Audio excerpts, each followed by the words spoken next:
What does a 10 yuan per night hotel look like? Here in Dongguan, Guangdong, you can stay for just 10 yuan a night, about 1.4 US dollars. The staircase has seen better days, but that's not a big deal since no one sleeps on the stairs. My room is on the 4th floor with a balcony. The terrace is spacious and gets plenty of sunlight, which is a nice touch. Let's find my room, 409. Here it is. Let's close the door, turn on the light. It's an LED, quite bright. The room is very ventilated because the ceiling is high. There's a bunk bed for two, which means each person only pays 5 yuan, about 0.7 US dollars. You can climb up to the 2nd level, and though the structure is worn, it's sturdy. The mattress is thin, but it's better than nothing. There's also an old office desk. Put a chair, and it doubles as a workspace or a dining table. Surprisingly, this 10 yuan room even has a window that lets in sunlight. Can you believe it? There's also a shower area, not a toilet, just a space for bathing. Clothes can be hung above, and the ceiling is made of metal, which might get noisy when it rains. As for the toilet, it's shared and located on the terrace, not too far away. There are 2 toilets, so no waiting in line. There are even potted plants outside the room, adding a touch of greenery. Hygiene, however, is lacking. The walls look like they've been burned, and the cobwebs haven't been cleaned out in a year, and the white switch has turned black from the grime. But for just 10 yuan a night, the owner is already being generous. TikToker Yang Xiaoqiang is known for documenting the lives of China's working-class communities in southern cities. One of his recent videos explores a budget hotel in Shanghai that charges 25 yuan per night, approximately 3.4 US dollars. What's the lowest price for a room here? 30 yuan minimum. That's about 4.1 US dollars. I heard there are 25 yuan rooms. Not here. We have only single rooms for 30 yuan. I don't mind going further for something cheaper. Then go to Xiangdong. I can take you there. When you check in, you just say 30 yuan. But actually, you'll need to give me 35, 10 yuan as a deposit, which will be refunded when you check out. That sounds good. Add me on WeChat, because when you check out, you'll need to inform me so I can return your deposit. Just leave the key here and send me a photo, and I'll refund you. Just make sure to close the door slightly. All right, thank you.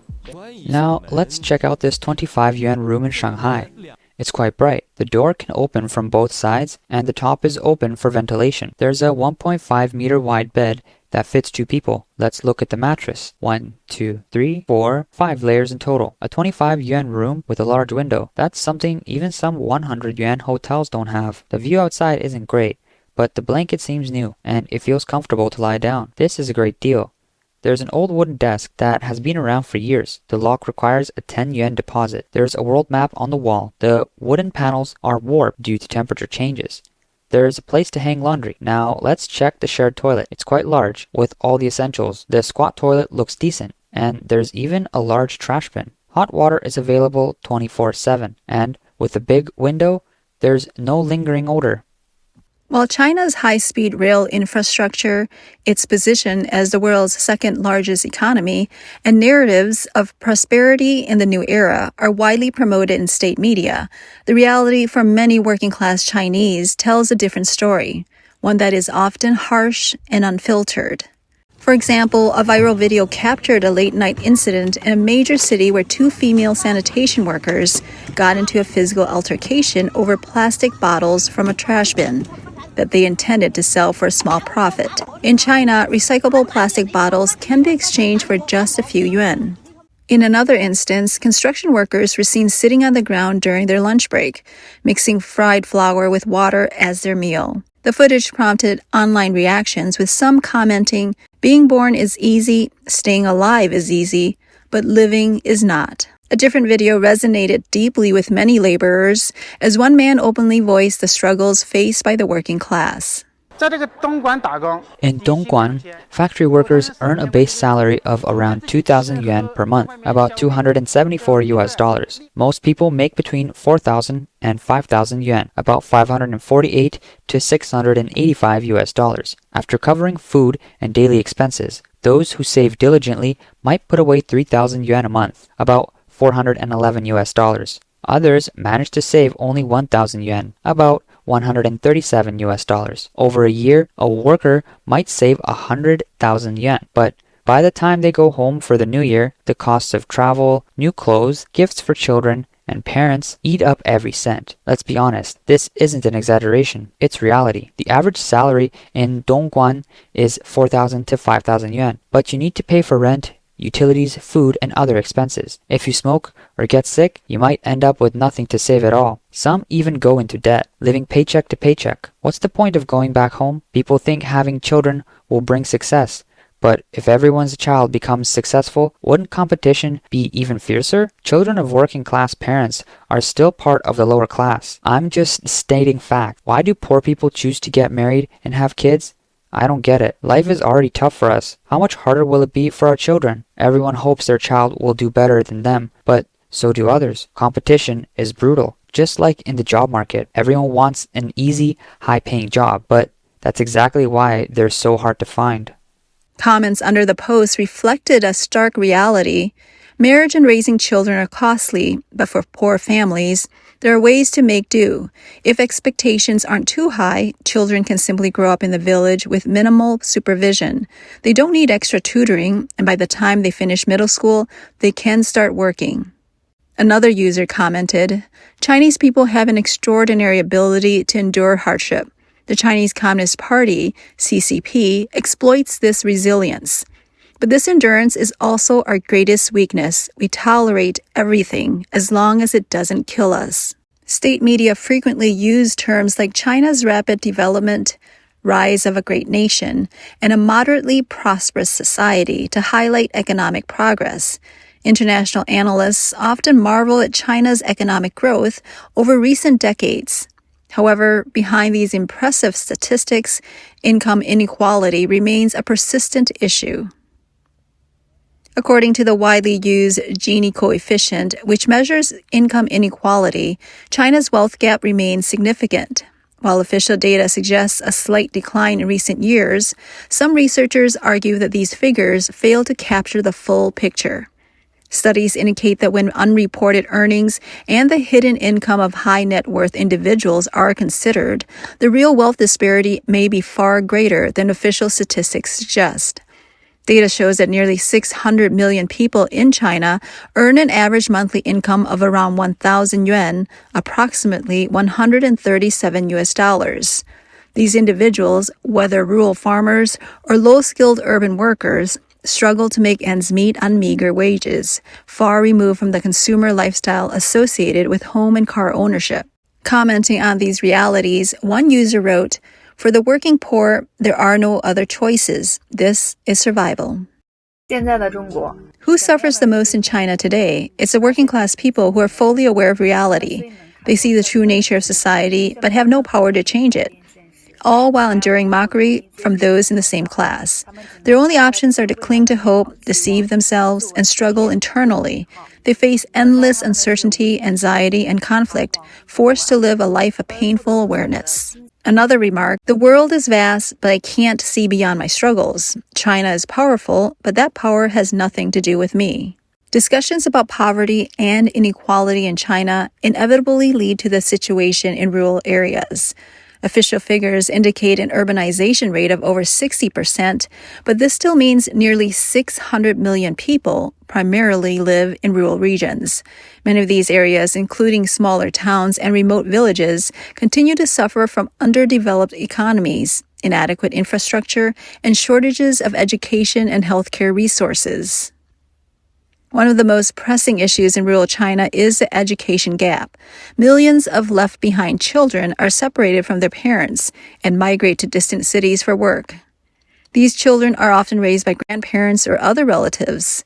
Meanwhile, the quality of education varies widely, with rural schools facing severe shortages of qualified teachers and adequate facilities. In some places, even attracting and retaining educators remains a major challenge.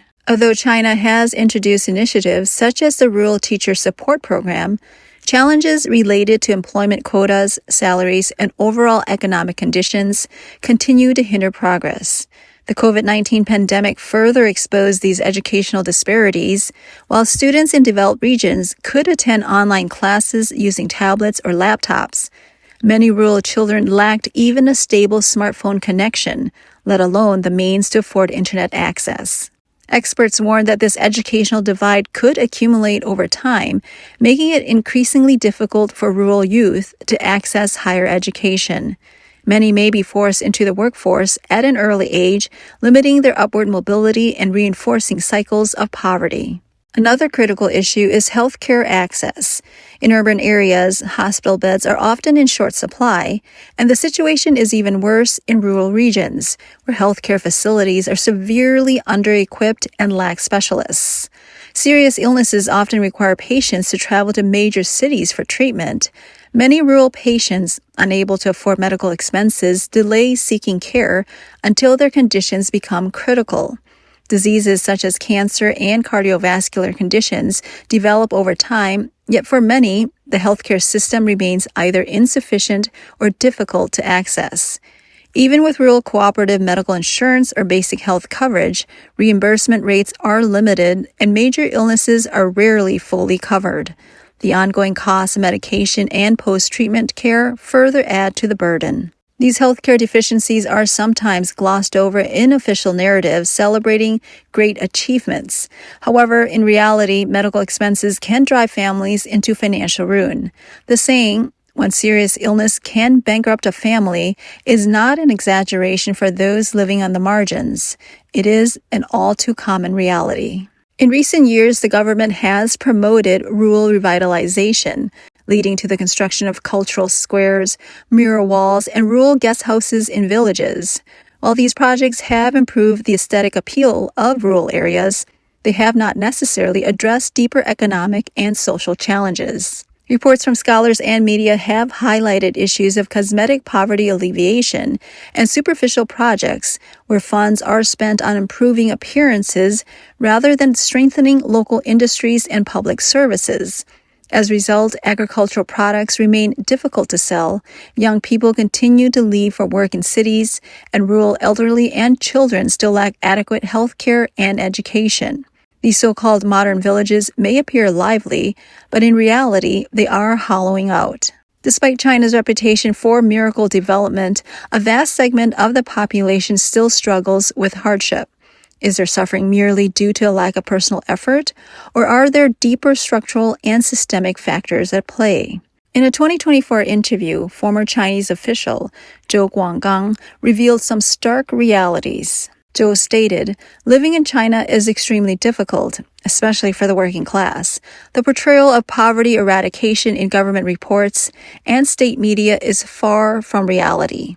Official claims that poverty has been eliminated and that China has achieved a moderately prosperous society simply do not reflect the truth." Before retiring, Zhou held a high-ranking provincial government position. He confirmed that when former Premier Li Keqiang stated that 600 million Chinese earn only 1,000 yuan per month, he was not only speaking the truth but also understating the severity of the situation. During his tenure, Zhou was responsible for assessing poverty alleviation programs across various provinces.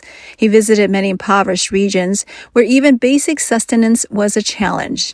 In some mountainous areas, homes were still made of straw and paper, with windows covered in newspaper instead of glass.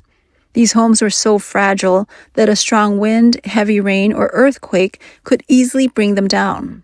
In winter, children as young as 7 or 8 walked barefoot in tattered clothing, unable to attend school due to poverty.